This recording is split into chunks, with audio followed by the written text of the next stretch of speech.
So, as I mentioned, the first technical talk is about introduction to partial differential equations. So, in this first lecture, I will be talking about very basic things. What are partial differential equations? What are different kinds of partial differential equations? We'll try to, and then end up with some examples on fluid flows, Navier-Stokes. So that I think how the partial differentials are classified and what kind of partial differential equations. So that is the goal of it. So many of you already know it is a recall. It's basically a recall. So we start with it because this course has to be complete in itself. So we have to start with it. So all the aspects of it is going to be with it. So in this first lecture, we are going to have a brief recall on partial differential equations. So all of you know this topic, but I think we are going to recall it so that the course is going to be complete in itself.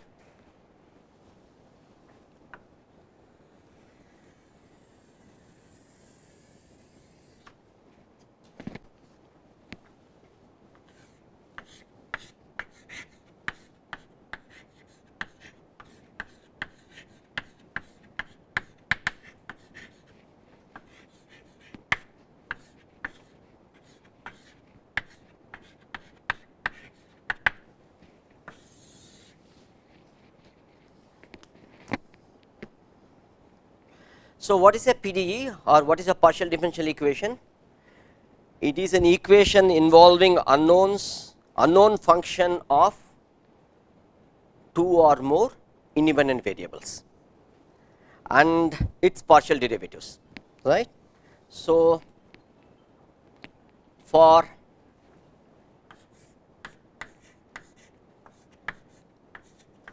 k greater than or equal to 1,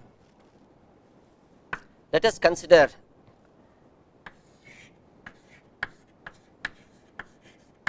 an open subset U of Rn. So U is an open subset in Rn. Then we define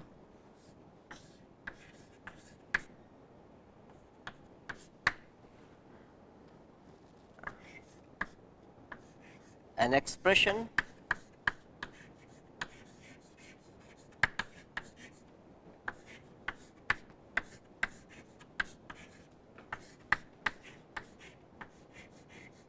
of the form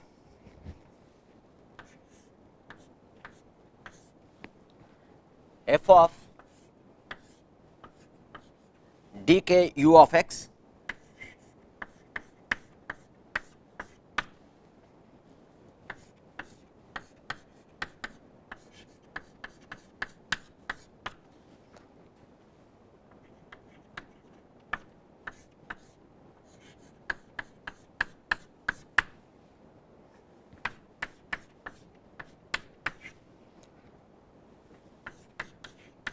for x belonging to U, which is a subset of Rn.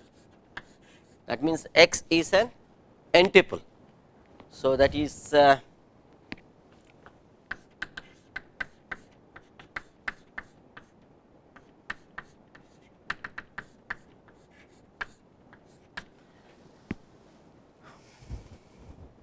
an element of U, which is a subset of Rn.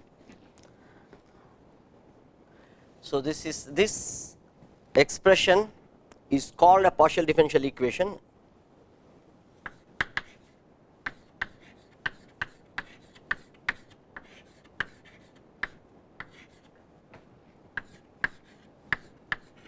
So we call this as a kth order partial differential equation.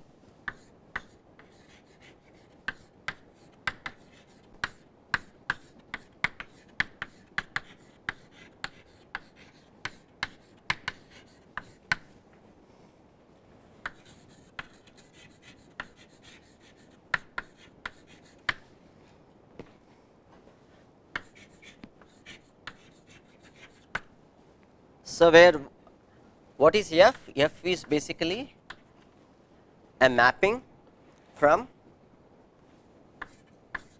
r to the n to the k cross r to the n, the k minus 1,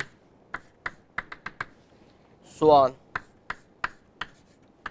r to the n as R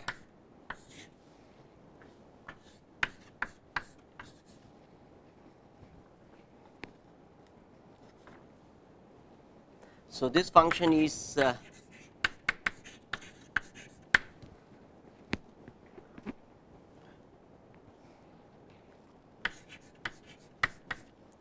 and U is basically a mapping from U to R.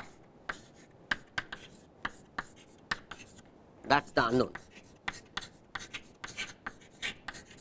So what does this definition say? I have an expression f, the arguments dk u of x, dk minus 1 u of x, dk of u of x to x.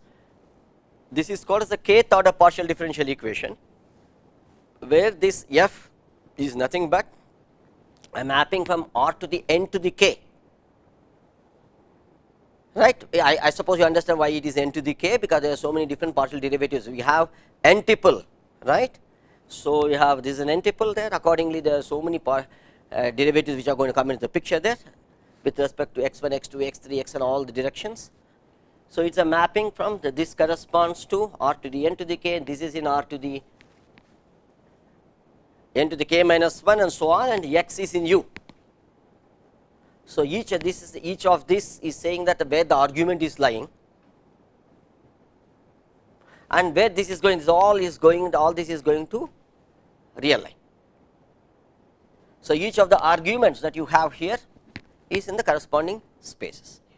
So that's a simple mapping, as you all know. This is given, and what is it? What is your goal in a partial differential equation? Basically, if an equation of this kind is given, you would like to find out what is this u which is going to satisfy this equation, this expression. So that's basically a general way of representing a partial differential equation. In other words, we would like to find a u which is mapping taking any x to R such that it satisfies this expression. That's basically a very general way of stating what a partial differential equation is.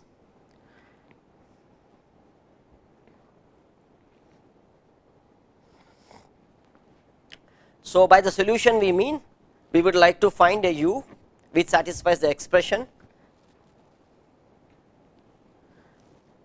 So generally, what are the things we would be interested in looking at? Given a partial differential equations, we would like to know about the existence of the solution, uniqueness of the solution, whether the solution little u exists, is it unique, and its characterizations, and how to find it. So these are the things we will be interested in looking at. So an equation of this kind which is written in the generic form, let's call this as 1. So when we actually talk of these equations and the characterization, the existence, uniqueness, to talk about in its very general framework is rather tedious. So what we would like to look at it, first look at its simple manifestation, simple form of it. So and then slightly go back to this entire complex form of it. So for that, what we look at is firstly look at what are known as simpler version of these expressions called the linear equations, semilinear equations, quasi-linear equations, and nonlinear equations. So let's see, this is a general framework, a general way of writing an equation of a partial differential equation of kth order. So what we will look at now is simple versions of these equations. Firstly, let's define the equation which is a linear equation. So I will define in this framework, when does one become linear, or when do we call one as a linear equation, when do we call it a semilinear equation, when do we call quasi-linear, when we call it a linear, non-linear equation. We will first write the definitions and we will look at the examples for all these equations. And we will end up with the examples on what are those equations which represent a fluid flow, because basically we are looking at fluid, these PDEs, hoping that these PDEs are going to help us in describing the fluid flows. So maybe in our examples we have to come up with some examples with those equations which are more relevant for fluid flows. So here what we will do is first we will, what is the form that one would take if it were to be a linear equation, and in other words, what is a linear partial differential equation. So let's define the partial differential equation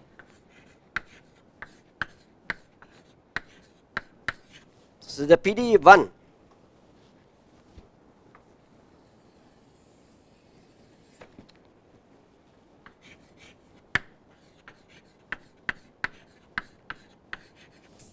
is called a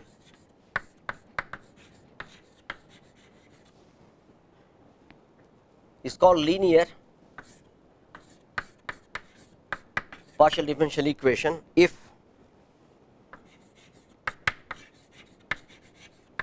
it has the form, or if it takes the form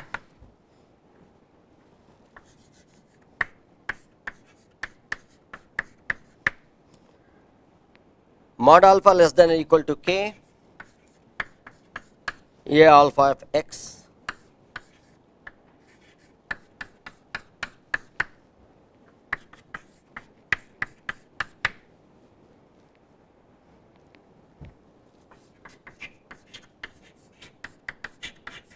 for given functions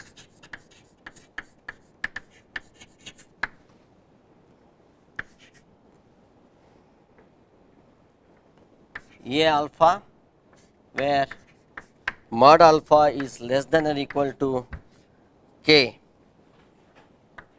comma f. So, what does this say? This is a general expression we have here. F, the expression f has the arguments of all the derivatives starting from kth order derivative till, I also should have here, sorry, I should have here u of x comma x equals to 0.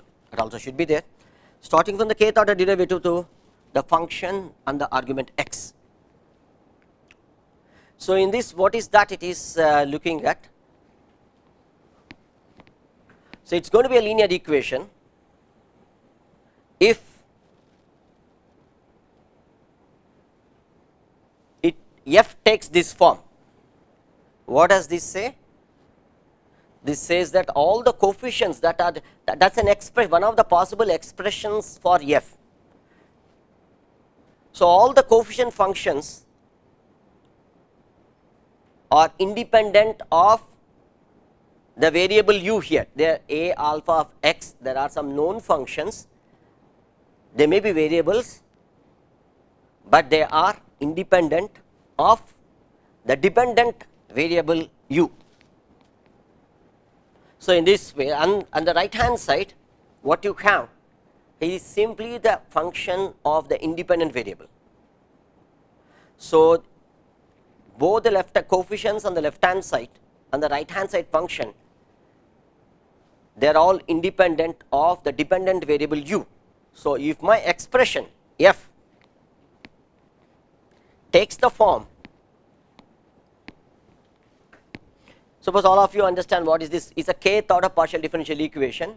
So, for all the derivatives, so what does this mean? Mod alpha less than or equal to k, all possible values of alpha which satisfy k. Suppose k equal to 2. What are the possible values? 0, 1, 2, right. So, you will have a 0, you will have a 1, you have a 2, that means all the terms that are coming, so k is 10.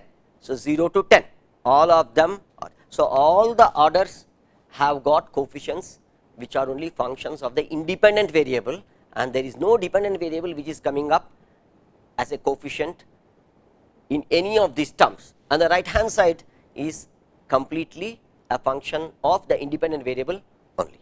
So, if an equation of, if an expression 1 takes this form, so then we call this as a linear partial differential equation of order k. So, please note that the right hand side is also independent of the dependent variable. So, if f is 0, then we call this linear equation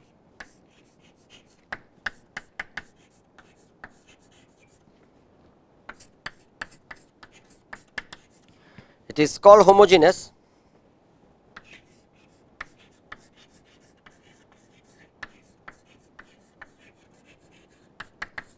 if f is identically 0.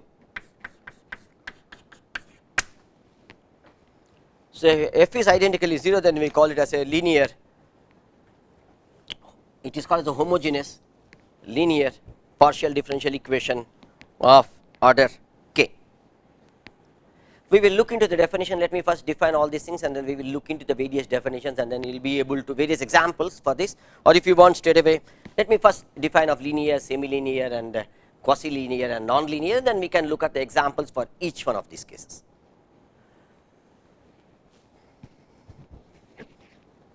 Or maybe we will try to look at the examples right away. So, let us look at some examples for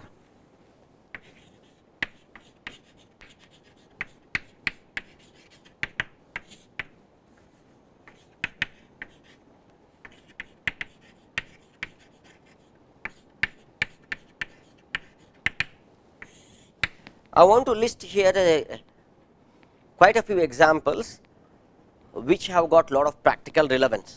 So, it may be good for us because we are recalling it to get used to these names which we already know, it is very good. So, let us recall few things which we already know. So, these are firstly these are all linear PDEs. So, let us start with the well known equation, Laplace equation.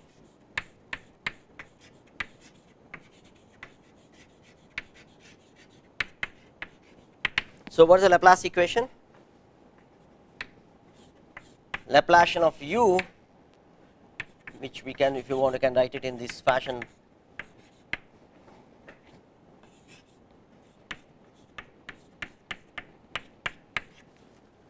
Is one simple standard equation. So, what are the coefficients here? The coefficient functions are all 1, right.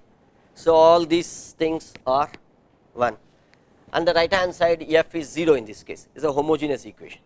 So, coefficients, this is a linear partial differential equation of order 2 in this case. So, Laplacians are of order 2.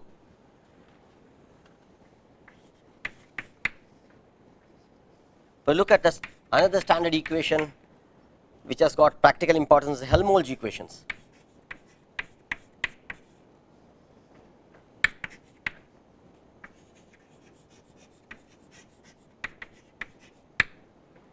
Or it is also called as a eigenvalue equation. It is also called as R.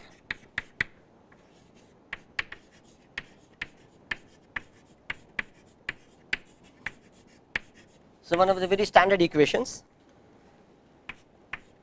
minus Laplacian of u equals to lambda of u. So, here I am not specifying the domains, here not specifying where the solution is, all those complexities are kept aside. Just trying to focus only on the linearity aspect only. So, specifying an equation is not complete unless you specify the domain for the independent variable and the mapping from where to where the dependent variable is going, unless otherwise that will become a full equation representation. We are avoiding that right now. We are just only looking at the linearity. What do you mean by the linear partial differential equation? So, that is not a complete representation. At the moment we are only focusing on what is linearity. If you want to have a complete specification of it, you have to specify the domain, you have to specify both for the dependent and independent variable, the mapping for the dependent variable and the domain for the independent variable. For instance, it could be x could be in some u which is in Rn or R2, in this case it is R2 or R3, whatever it is a second order equation. I can have a second order equation in how many dimensions I can have? Can I have a second order equation in 3 dimensions? Yes, I can have a second order equation in 3 dimensions. Yes or no? I can have a second order equation in n dimensions also I can have. So, those aspects I have not talked here. For example, here if I say look at the Laplace equation u of x equal to 0, where is this x belonging to? Where does it belong to? It belongs to some Rn. N could be 2, 3, 4, 5. That means x could be x1 to xn transpose. And what is u? U of x is now a mapping from where to where it takes? It takes from, suppose say this is in some capital U, which is in some capital U, which is a subset of this. It takes a mapping from capital U to real line. So in this case, if you have that is going from Laplacian of this, which is basically taken from that. In this case, what is the space where it belongs? There is another issue. I just don't require simple u which is taking there. I want some properties of this u also. What are the properties? Laplacian has got two derivatives in it. I have to look at those functions. So this is not correct. I have to look at those functions which are twice continuously differentiable. So what I should say, all those which are C2 of u, right? C2 of u, which is, so then it becomes a complete specification. If I just write like that, it will not become correct. So it is going from C2 of u, which is a subset of twice continuously differentiable functions, because that's the nature. If I simply write u, it is not a mapping from simply, it is not simply taking any element of x. Those functions which are twice continuously differentiable from C2 of u to R. So that becomes a complete specification of it, both for u, for independent and dependent domain. I have to completely specify. Those aspects we will come to later. I am just highlighting what I am skipping. So these aspects we will not worry right now. We will only look at the simple aspect of looking at linear or non-linear or semi-linear. So those aspects, very exact, complete description of it, we will slowly come to that. So that's so when I skip those things, I think now my life becomes only to get focused only on the linear PD. So I'm skipping those things. So when you actually specify it, you need to completely specify it. When we actually go into finite element analysis of a given model, we need to account for complete specification of the whole thing. So right now, to keep it simple, we are just only looking at this aspect. So next, let's look at some standard equations again. Linear transport equation.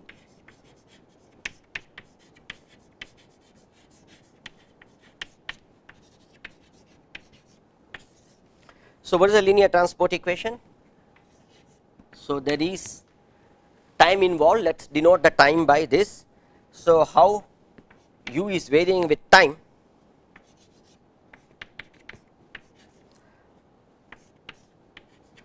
So bi's are some constant coefficients. So in this case, I have a time variable coming to the picture. One of these independent variables x, when I say the n tuple here, one of these coordinate axis represents time. So that's t, and the remaining coordinate axis represents the space, right? So what is my x actually here? My x has got now time involved x1 to xn. So I am in an Rn plus 1, where one of the coordinate axis is time, remaining n are space variables. So I can have this. If it is depending upon which, what is your n could be 1, 2, 3. If it is 1, it is xt. If it is 2, it is x by t. So that says, so you have now in this case a linear transport. Why do you call this as a transport equation? So for example, you can represent some physical quantity like a concentration, physical quantity like any of the species or concentration, or it could be density or mass, it could represent any of the temperature, it could be any one of them. So how the physical quantity u, depending upon what it represents, it could be density or concentration, how it is varying in time. And what are these b's representing? B's could be when it is since it is going a transport equation, we say it is being transported, it is being convected. So b could have a physical meaning of advection velocity or the convective velocity. So how these b's, so that these b's in this particular context, they are independent of the function itself, the field variable itself. So this is a transport equation because how the field variable is changing in time, how it is being advected, how it is moved from one place to another place. This is spatial, this is temporal. So that's why it's called a linear. But this kind of an equation is very, very common. We will be dealing with this kind of equations in our finite element analysis. So it's a linear, very clearly all the coefficients are linear coefficients. So linear transport equation. So few more examples before we go for semi-linear and quasi-linear equations. So let's consider the few more examples. So Another very important equation, 1, 2, 3, and the fourth one, the heat equation or the diffusion equation.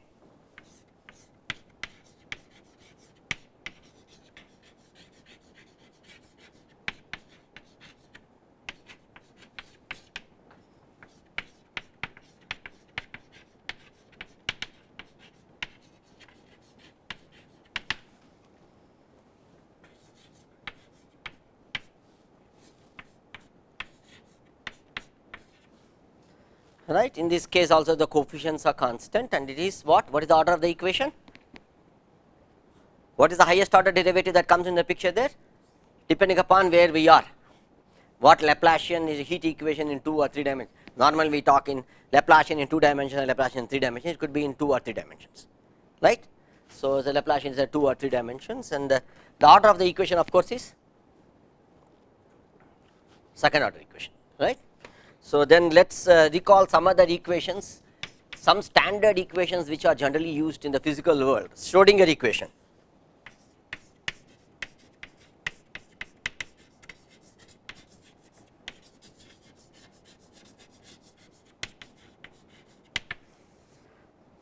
So, what is a Schrodinger equation? It is also a linear partial differential equation where I is complex number.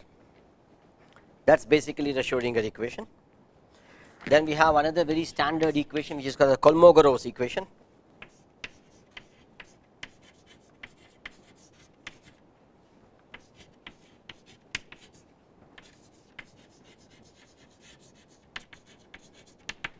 What is the form of the Kolmogorov equation? Kolmogorov equation is ut minus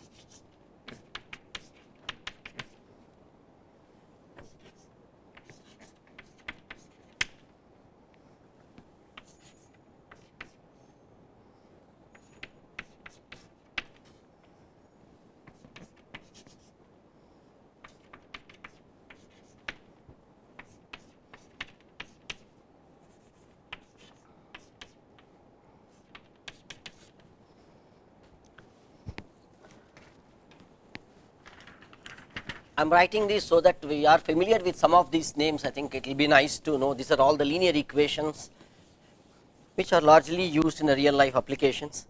Kolmogorov, Schrodinger, heat. Then we also have wave equation. Of course, I should write the Fokker-Planck equations very much comes up.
There are many more equations.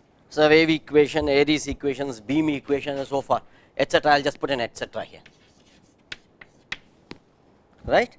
So, what did we look? We looked at a specific form of f which we called as a linear, where the coefficients of the all derivatives and the functions are all independent of the dependent variable, and the right hand side function is just a function of the independent variable.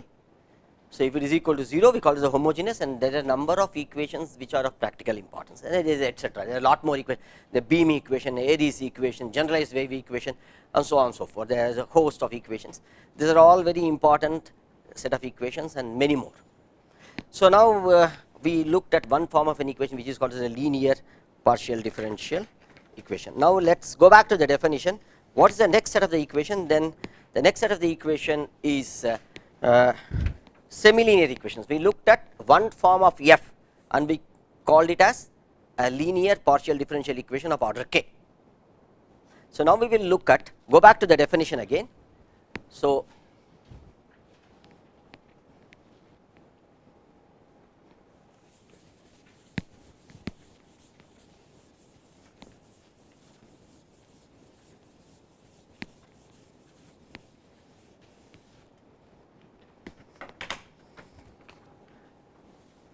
definition continues. So, definition 2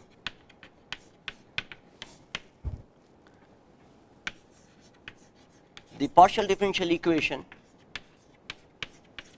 1 is called semilinear.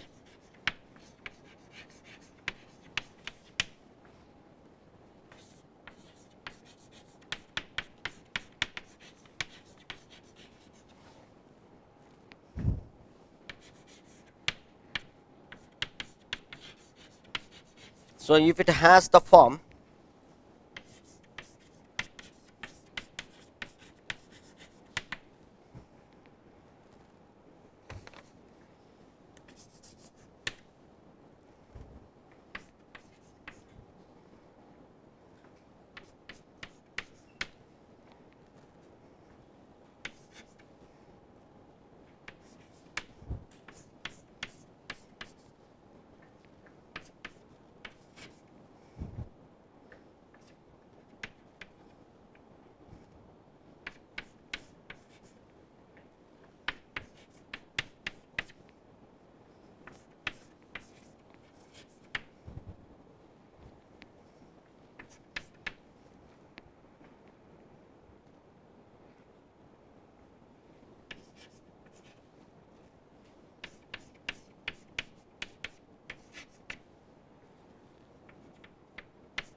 So, what does this say?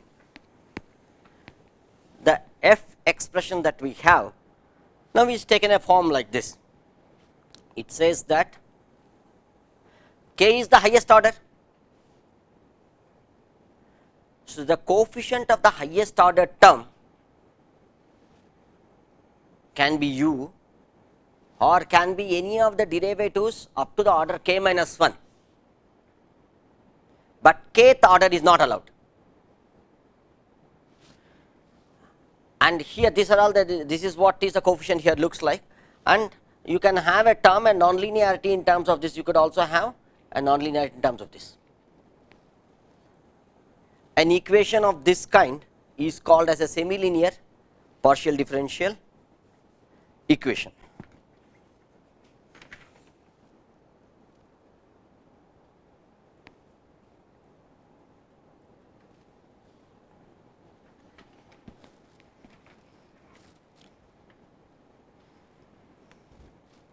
So, let me also define now the quasi-linear and non-linear partial differential equations.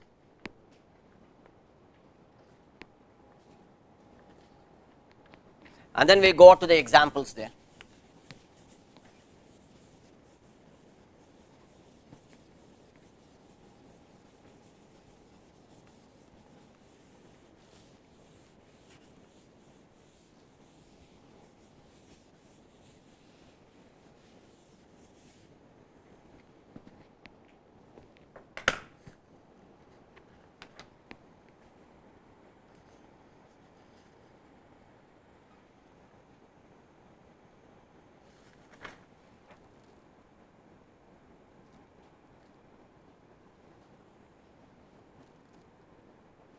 Oh, sorry, I should write this as quasi, sorry.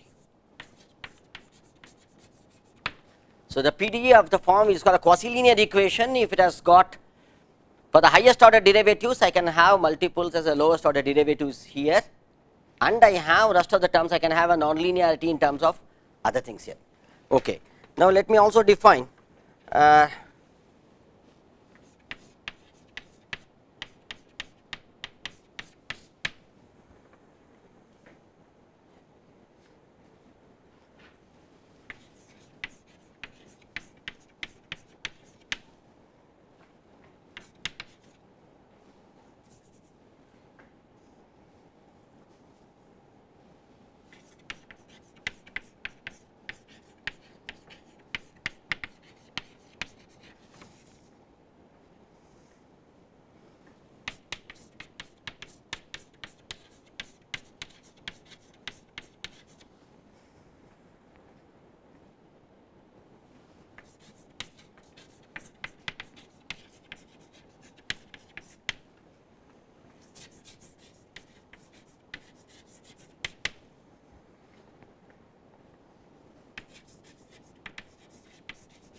So, let us first look at this. If it depends non-linearly on its highest order derivatives, what we do is we will look at the examples for this, then it will become more clear.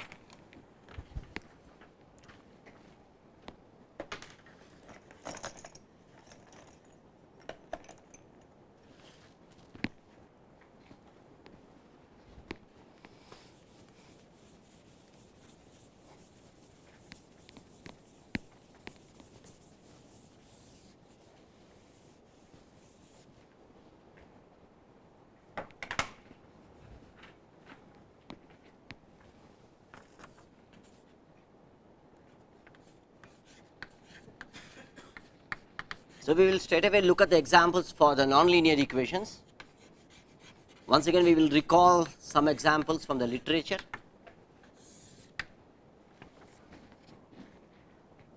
So, the first one is, let us look at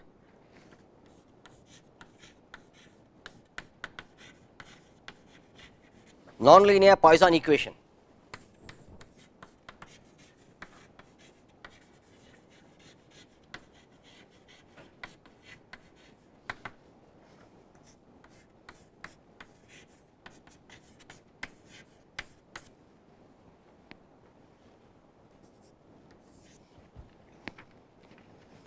So, we know the standard Poisson equation. So, this is a nonlinear Poisson equation. In fact, we call this as a semilinear equation. So, semilinear equation, in the semilinear equation actually what we will have again here in the semilinear equation, we will be having all the nonlinearity on the f which comes in the picture there. This may be independent of the nonlinearity there. In this case, what we see here is a nonlinear partial differential equation which is really semilinear in form. So, we will look at quasi-linear, semi-linear and fully nonlinear, all the things in the set of examples that I am going to write here. This is in fact a semi-linear nonlinear, semi-linear partial differential equation. Then we look at the P Laplacian equation.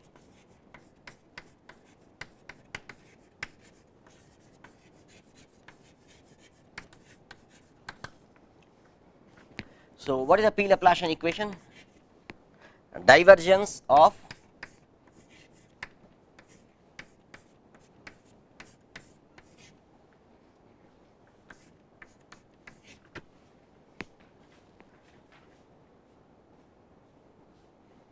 divergence of modulus of u du p to the rise to the power p minus 2 and du.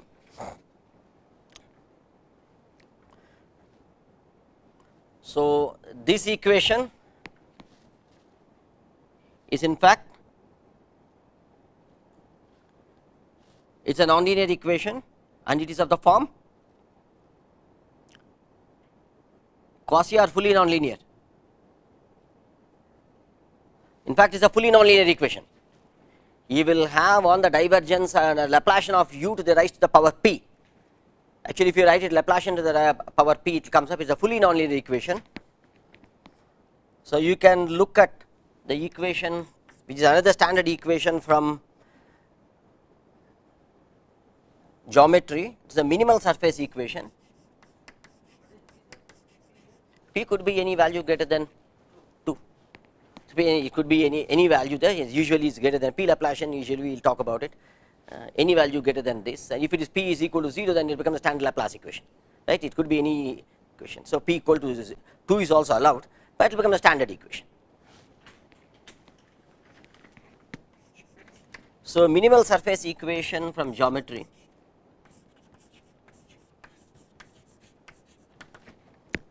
So, this is divergence of du 1 plus du mod square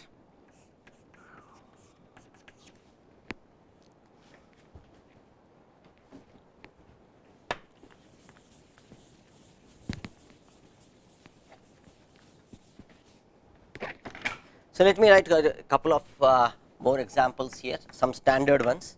So, we have Hamilton Jacobi Monge. In optics we have this is a standard equation which comes in optics, Monge Ampere equation.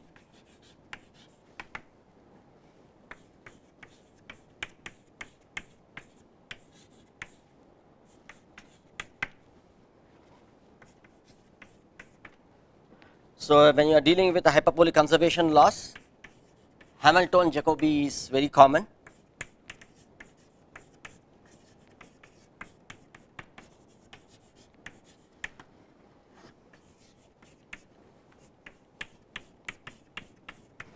So, this is one of the very common equations which appear in CFD, especially when you are dealing with the hyperbolic equations, hyperbolic conservation laws. Then we have the standard Inviscid Burgers equation. This is the simplest form of Navier-Stokes equations.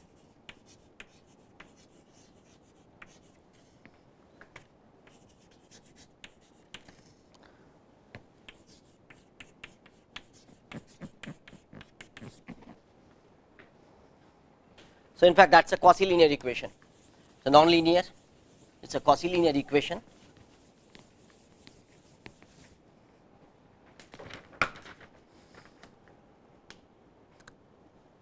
Then one of the equations which we have to look at is a reaction diffusion equation.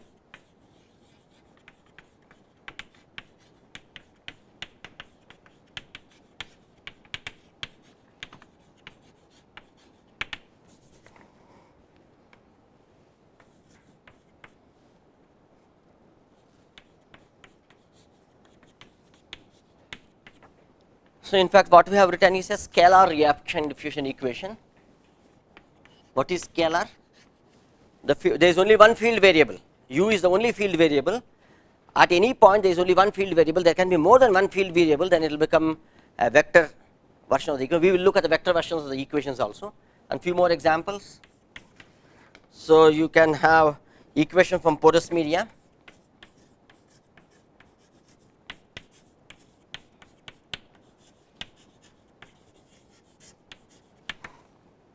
So, this equation is usually of the form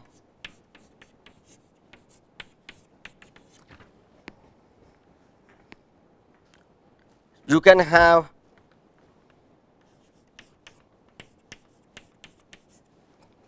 Korteweg-de Vries equation, which is especially the form of the equations used for looking at the so called rogue waves which are responsible for tsunami. The simple version, one dimensional version of this equation is KdV equation or the Korteweg-de Vries equation, which is that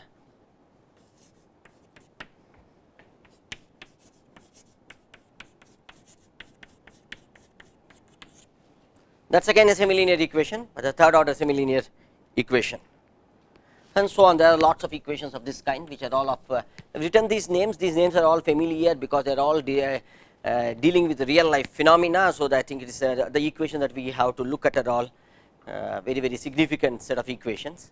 So, apart, is it necessary that at a given spatial and temporal instant, is there always the only one field?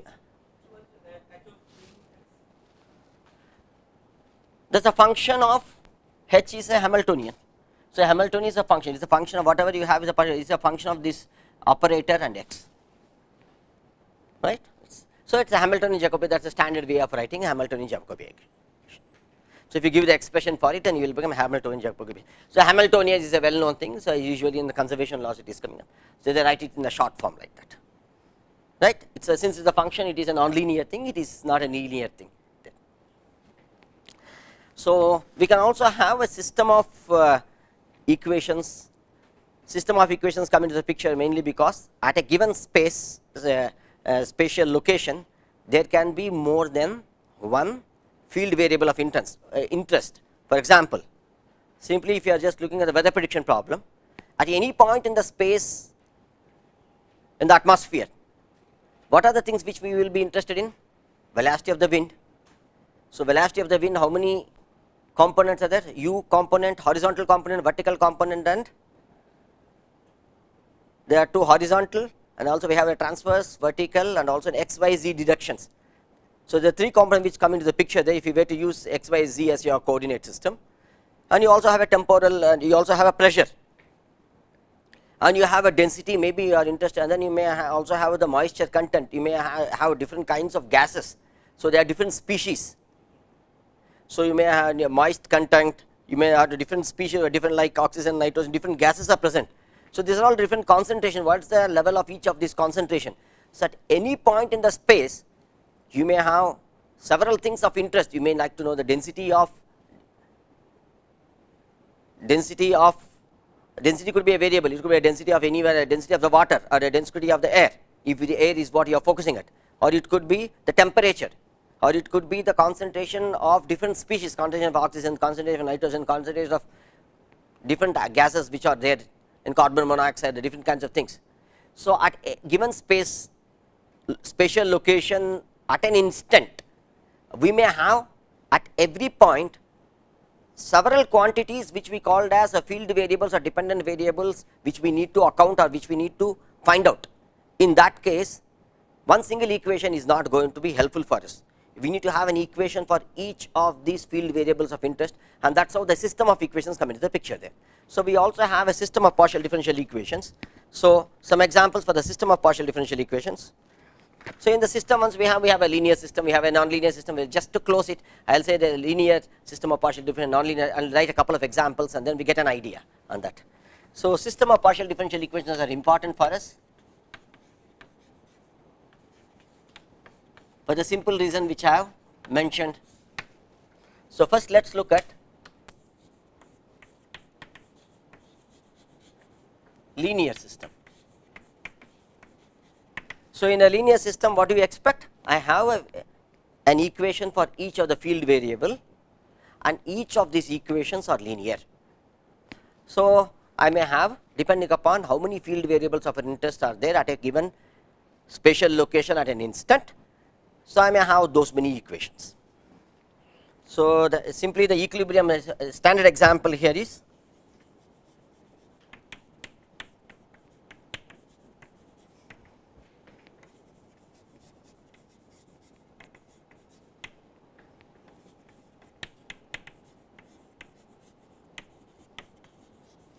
linear elasticity problem.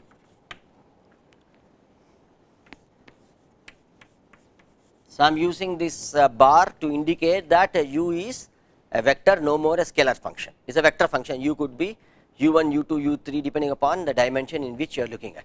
So, that is a bar which indicates that. So, these are some coefficients which are relevant, which has got some physical meaning. It could be Lamè's coefficients or elasticity coefficients. So, divergence of.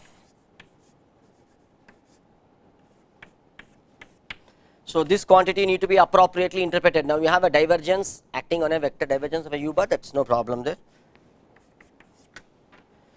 Now, how many equations are these?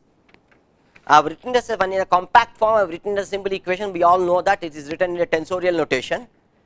U, this can represent 2 equations or 3 equations depending upon where the vector u is lying.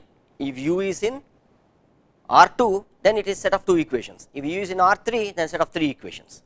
So, appropriate, therefore, this is a system. Then we also have the linear evolution equations.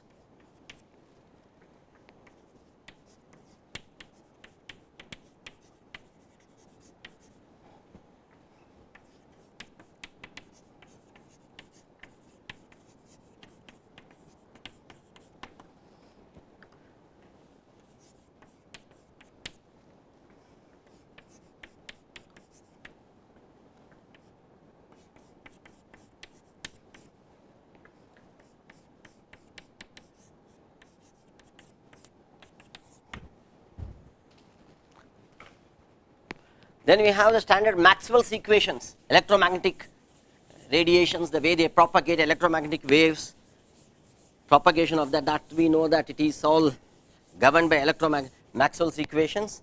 For example, all the antennas and the mobile phones, all this, if you want to really analyze all these things, we need to look at the electromagnetic phenomena, and the equations, they are the system of linear equations.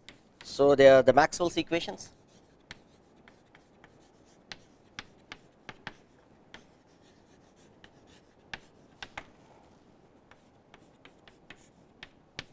So, that is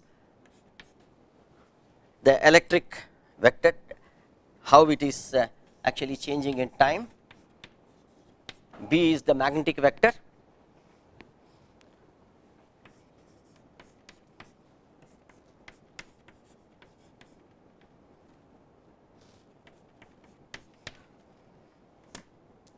and this is the continuity of the magnetic field, continuity of the electric field. That is a simple version of the electromagnetic equations, which are Maxwell's equations. Right? We have the electric field, you have the magnetic field, and they are coupled, and that is the conservation of this electric field and the magnetic field.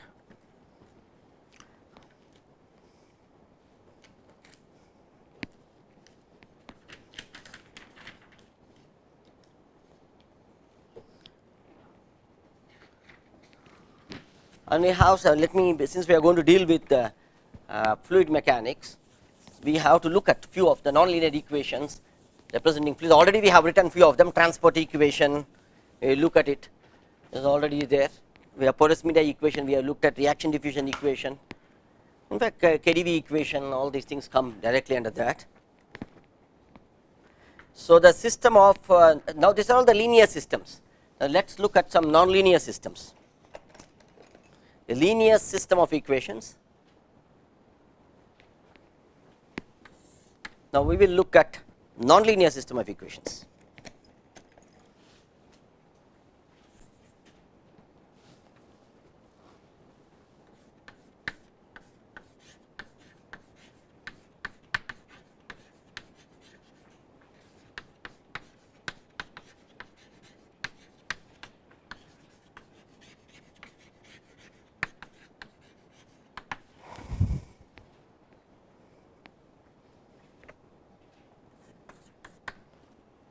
So first thing is system of conservation laws.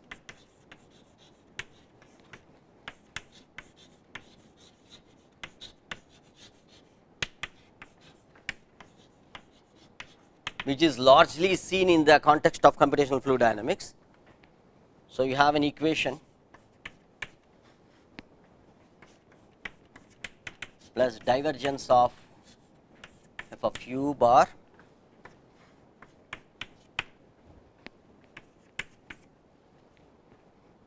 then we have reaction diffusion equation, reaction diffusion system, which is of the form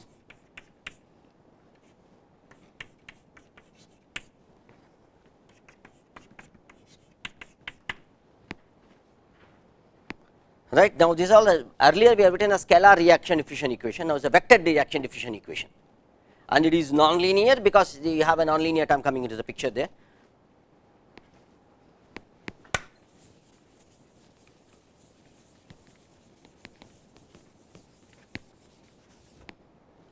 Then another two important set of equations which are nonlinear and which are very significant for us.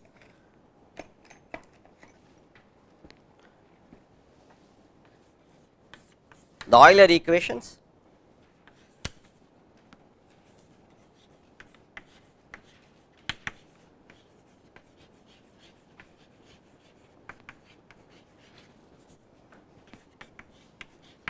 for incompressible inviscid fluid.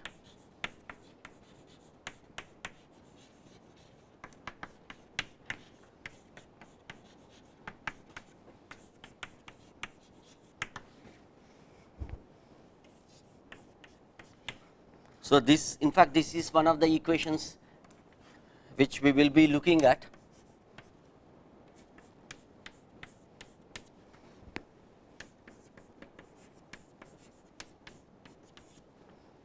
Right, in this case there is no diffusion term, but there is a nonlinearity which is coming into the picture here, and the system of coupled equations, these are Euler equations. So the Inviscid equation, the system of equations, again because you use a vector depending upon 2 or 3 dimensions, you are going to have accordingly how many terms? You are going to have either 4 equations or 3 equations accordingly where u is lying, right.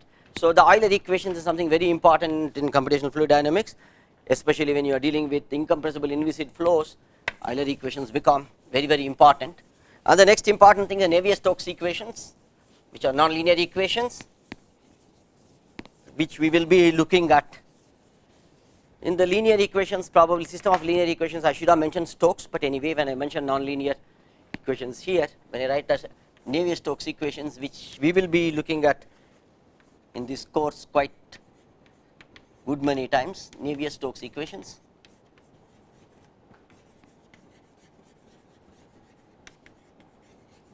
which is used for, we can have Navier-Stokes equation compressible version and incompressible version. Here I am writing incompressible for incompressible viscous fluid flow. Now it becomes now an issue. If you do not know what is incompressible, what is fluid flow, it will all be issue. That's why we are going to have a lecture on fluid mechanics, where we will be defining all these terms and then re-emphasizing these equations. All this we will do it in the afternoon, but right now I think we are interested in looking at linear, nonlinear system and scalar equation, all these things. So we will try to understand that, right? So the Navier-Stokes equations, which we will be looking at, incompressible Euler equation, Navier-Stokes equations, Burger's equations, Inviscid Burger's equation, reaction diffusion equation. These are the equations which we will be using for our further discussions. So in our case, what are the Navier-Stokes equations? Navier-Stokes equations, for us, it's a system of equations which are nonlinear, which are of the form. In this case, I have the diffusion term comes into the picture there.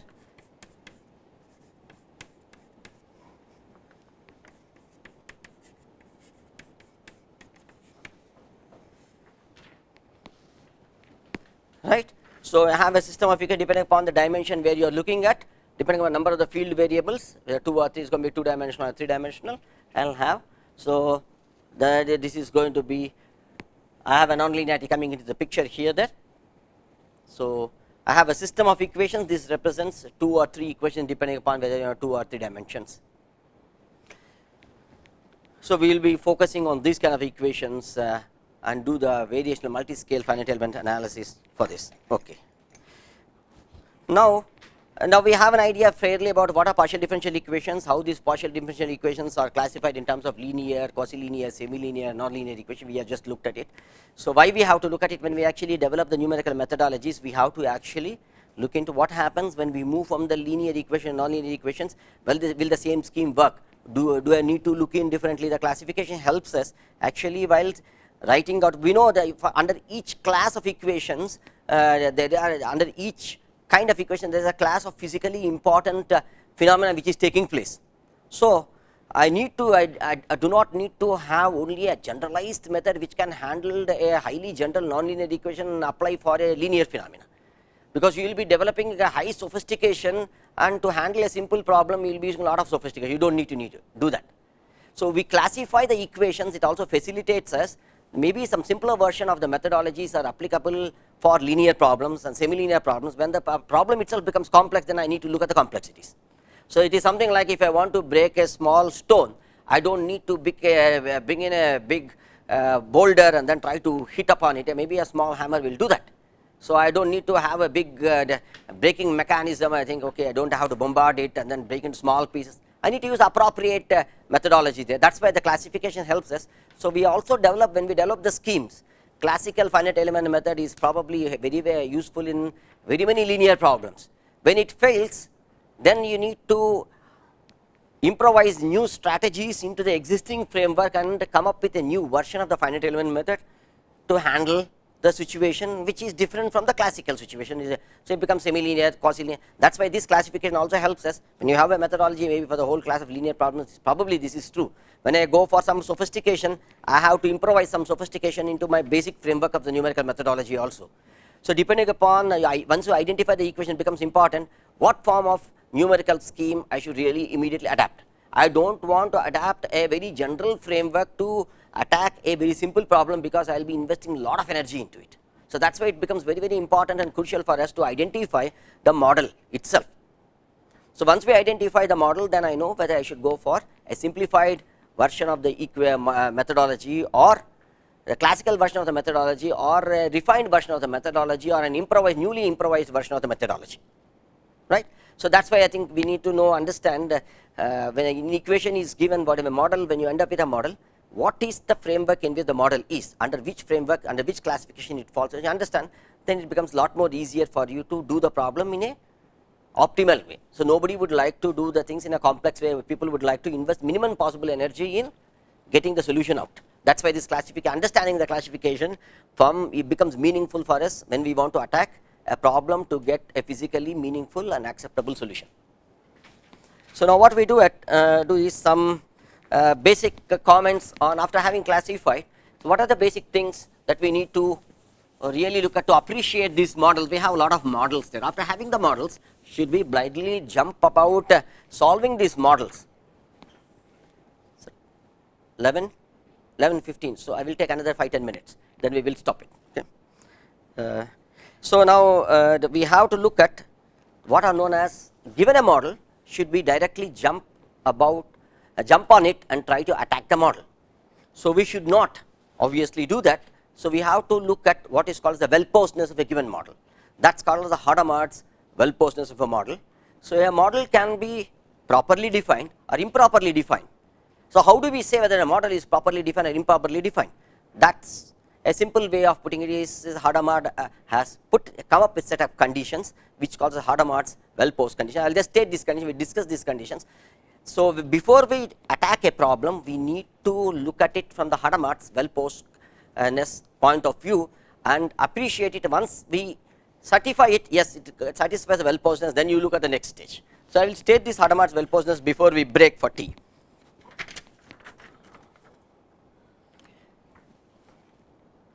So I will not get into, since I will state it in a very informal way, I will not go into hardcore definition of it. So Hadamard's well-posed conditions.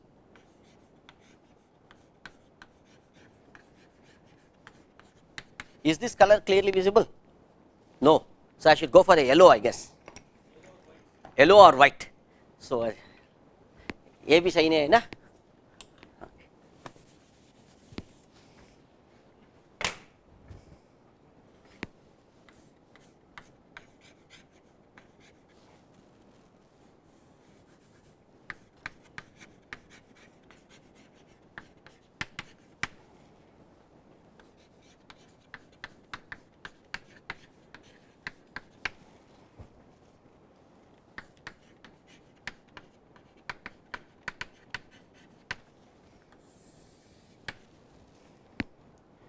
So in a very informal note, I will say it is an informal. I am not formally defining a Hadamard's theorem. I should define. I don't think I am not going to define a Hadamard's theorem there. I just informally I state the conditions.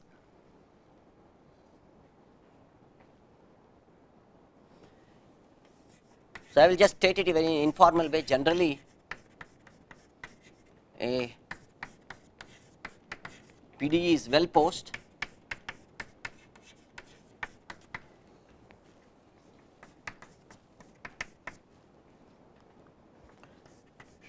if the given problem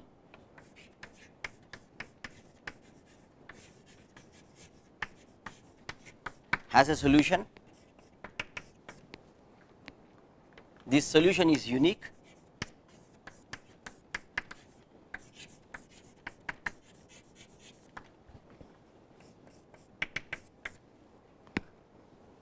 the solution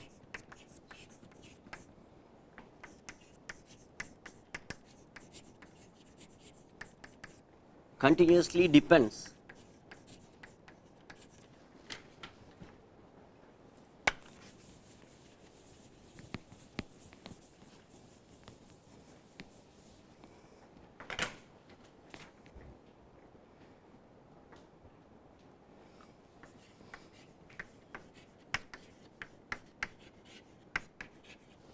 on the data given in the problem.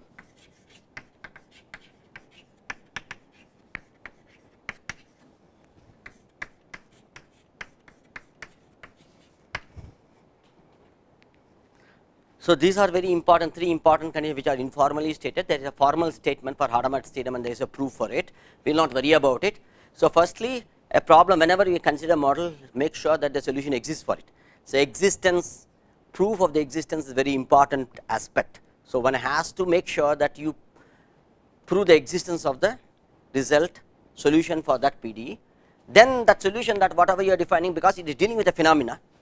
So phenomena has got a solution, it has, because physically all the things that we deal has got some solution with it. So we have to make sure that it has a unique solution, and we have to make sure the solution that whatever we get, it continuously depends on the initial data. That means if there is any small perturbation in initial data, it should bring in only a small perturbation in the solution that you have at any time and at any spatial location. So, that is the sensitivity, the solution should be very sensitive to the given data, and that is a sensitivity analysis. There is a small perturbation, there should be only a small perturbation in the solution. If all these things are satisfied by a PDE and its solution, then we say it is a, for a given PDE, if a solution exists which satisfying all these conditions, then we say it is a well posed problem. So, this is the very first thing that one need to mathematically establish to make sure that the problem is well posed before you really get into solving this. In fact, when we do the finite element analysis, we will actually try to look at address these aspects. So, next I want to briefly mention about what is the classical solution and a weak solution. So, we will probably start with this and certain things which are left out, important things, before I move on to the basic equations for Navier-Stokes. So, I will just some more aspects like what is a classical solution, what is a weak solution, why should we look at the weak solution, what is the problem with the classical solution. So, then how are the equations classified? We just as a linear, is that the only way of looking at it? Can we not classify the equation in a different way? What are the ways of classifying the equations like elliptic, parabolic, hyperbolic? We look at this classification very briefly. Then we will, after having that, we would have had some quickly recall the essentials for second order partial differential equations. Then we focus on the equations. So, we will see what are the equations, how these things are derived, what are the importance, what is the ways in these things are represented, and some physical properties of these and problems dealing with it. So, basics of fluid mechanics we will try to recall. So, we continue with this lecture and also get slowly into the fluid mechanics aspect, and also I will try to show you some why should we look at fluid mechanics. I will also bring into you a lot of examples, and then maybe I will use some slides to show you some physical phenomena. That will be the introduction for fluid mechanics. So, in the afternoon we will complete this introduction to PDEs and we will get into this and also state couple of theorems about the well posedness and all these things for the given problem. Then we will move into finite elements for elliptic equations.